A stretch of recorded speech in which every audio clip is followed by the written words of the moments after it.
Estamos aqui hoje, segunda-feira, Pedro Mariano, dia de saúde. A gente está tirando as nossas dúvidas aí sobre as principais doenças dos rins, sintomas, como é que a gente deve ficar atento. A gente está recebendo aqui o doutor Januário Gonçalves, que é nefrologista e médico da Santa Casa de São José dos Campos. Um abraço para toda a Santa Casa para tirar as nossas dúvidas. Mas antes de continuar nosso papo, agora sim a gente retomou o contato com o nosso repórter Márcio Correia, que está na frente do fórum aqui em São José dos Campos, onde começa daqui a pouquinho, às 2 horas da tarde, ou seja, 3 minutos, o julgamento dos 2 acusados aí de matar e colocar fogo no corpo do dentista, um caso que aconteceu há 1 ano aqui. Márcio, muito boa tarde. Eu queria saber de você se há possibilidade desse julgamento ser adiado ou não, se os parentes já chegaram, como é que está a situação aí na porta do fórum ou dentro da sala de julgamento. Márcio, boa tarde.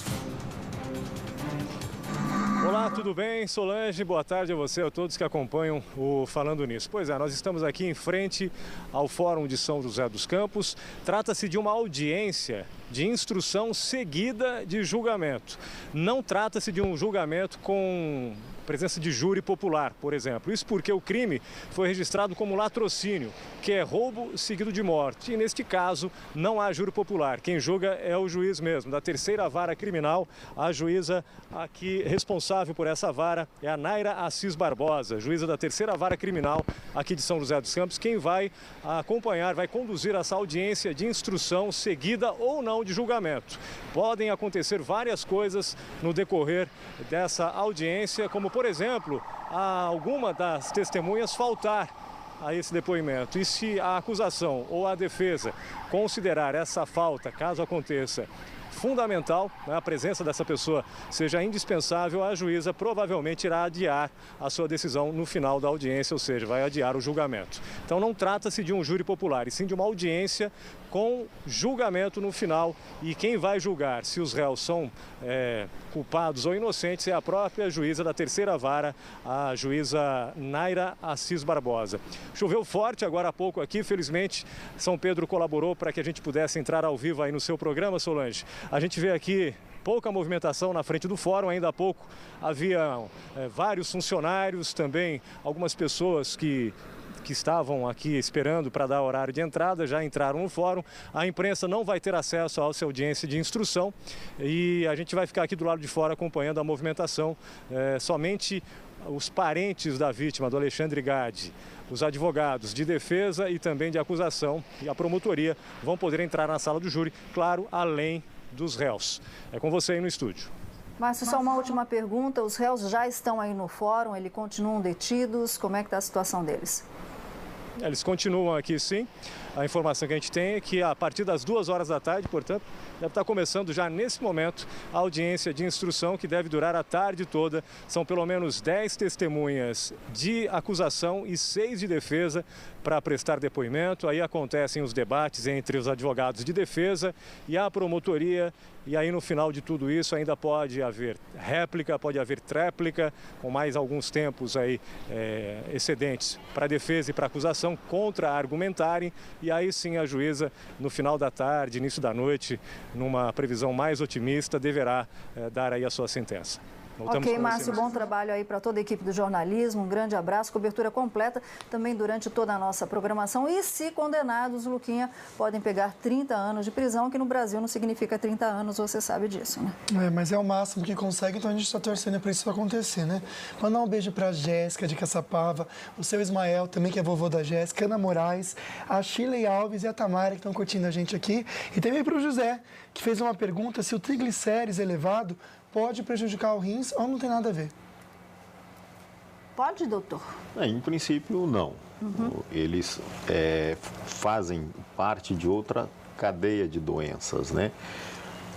O que pode acontecer é se esses triglicerídeos causarem uma obstrução das artérias renais, por exemplo. E em si, obstruindo as artérias, você tem uma diminuição de fluxo sanguíneo renal e com isso você pode ter uma insuficiência renal, mas não é o habitual. Ok. A Nayara, lá de Ubatuba, um beijo para Ubatuba, está perguntando o seguinte.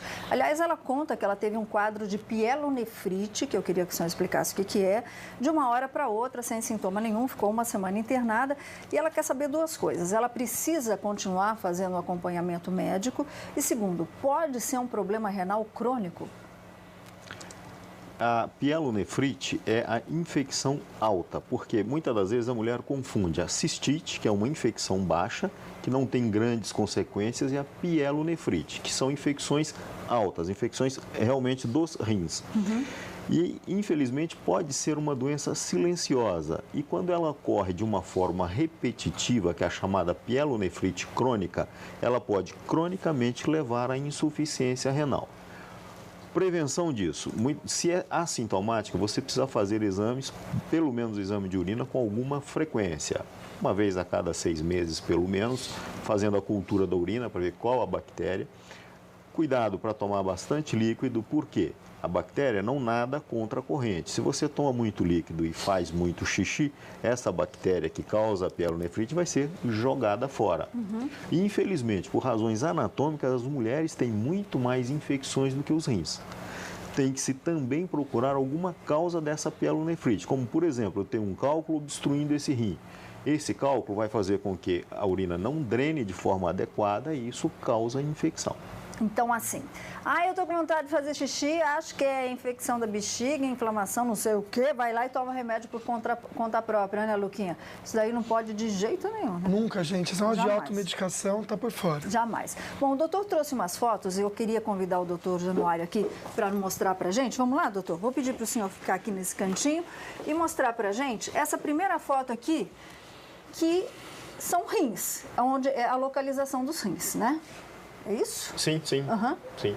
Eles têm aí o formato como se fosse um caroço de feijão, né? O sangue chega através da artéria, entra no rim, é filtrado. Esse daqui que faz a filtração. Isso. O rim faz a filtração e através dessa filtração produz a urina, o xixi, que desce pelo ureter, bexiga e vai ser eliminado. Então, isso aqui é o coador do nosso organismo. É o filtro do nosso organismo. É o filtro do nosso... Tudo que a gente puser demais vai dar problema, Não né? só demais, como também ele é responsável pela eliminação do produto final do metabolismo do organismo, que é aquilo que o organismo seu não vai utilizar. Por exemplo, excesso de água. Muita água também? Não, se você pegar um bom bebedor de cerveja que tome uma caixa de cerveja no dia, o que você acontece? lembrou, Lucas? Você vê?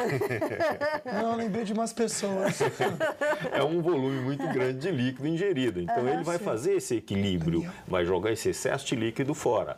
Por exemplo, uma alimentação abundante em carne vai gerar muita ureia, que é o produto final desse metabolismo, vai ser eliminado pelos rins. O excesso de potássio, o excesso de açúcar, por exemplo, Também pode dar. Também vai ser eliminado aí. Ok, então. Bom, aqui a gente tem o desenho de como que é o funcionamento do nosso organismo, né? Vamos para a próxima foto. Isso aqui, Lucas Sanseverino, olha aqui, você consegue mostrar aqui? Esse feijãozinho? Você está vendo que tem 1, 2.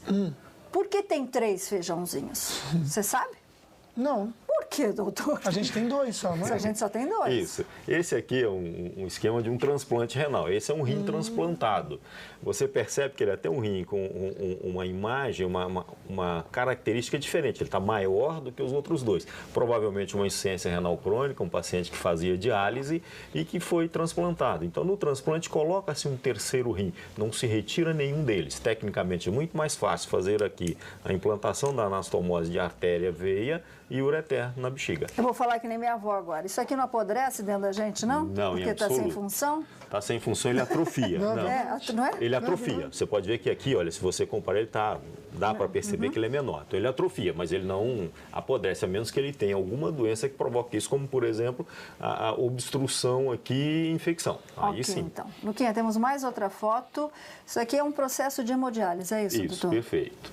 O que acontece? Se você tem uma insuficiência renal e você necessita da diálise, significa o quê? Por exemplo, um paciente que faz diálise não faz xixi. Entre uma diálise e outra, ele vai comer, ele vai beber naturalmente, normalmente. E se ele ganhar muito peso, durante a diálise, esse filtro aqui faz a substituição dos rins e, no caso, eu elimino líquido desse paciente. O Lucas fez uma cara de espanto e eu concordo com ele. Quer dizer, quem faz hemodiálise não faz xixi nunca? Não, nem todos os casos. Tem pacientes que tem insuficiência renal, faz xixi normalmente, mas tem pacientes que não têm nenhum xixi. Tem pacientes que não têm os rins, por exemplo, por algum motivo ele precisou de retirar os rins, que é a chamada nefrectomia, que é a retirada cirúrgica dos rins. Então isso é o paciente anéfrico, ou seja, ele não tem rim nenhum e, no entanto, ele sobrevive. Nós temos um paciente dialisando conosco há 20 anos. Nossa. Há 20 anos ele vai lá 3 vezes por semana, faz 4 horas de diálise e vai para casa. Então, entre uma sessão e outra, eu tiro 4 quilos dele aqui, por exemplo, em 4 horas de diálise. Você está querendo emagrecer, mas não brinca com essa coisa. Não serve como método de emagrecimento. Não serve. Bom, e daqui a pouquinho a gente vai voltar com mais detalhes aí sobre essas doenças dos rins, né? Como é que a gente pode prevenir esses problemas? Eu fiquei bem encucada com esse negócio da anemia. Tem gente que tem anemia e fica tratando, não cura, pode ser problema de rim. Pois é, e tem gente perguntando sobre isso, que está tentando arrumar e melhorar a anemia e não consegue. Mas antes, você sabia que o governo do Rio de Janeiro vai pagar a pensão para a família da mulher que foi arrastada aí por uma viatura da Polícia Militar em março desse ano? Pois é, né, Solange? O valor do pagamento não foi divulgado, mas começa a ser depositado no mês que vem e vai até agosto de 2040, quando Cláudia completaria aí 65 anos. Vai pagar para a vida inteira. Pois é, né, Solange? A gente, a gente lamenta. Foi feito alguma coisa, mas não traz de volta, é muito triste, né? A gente vai rapidinho um intervalo e já volta, não sai daí.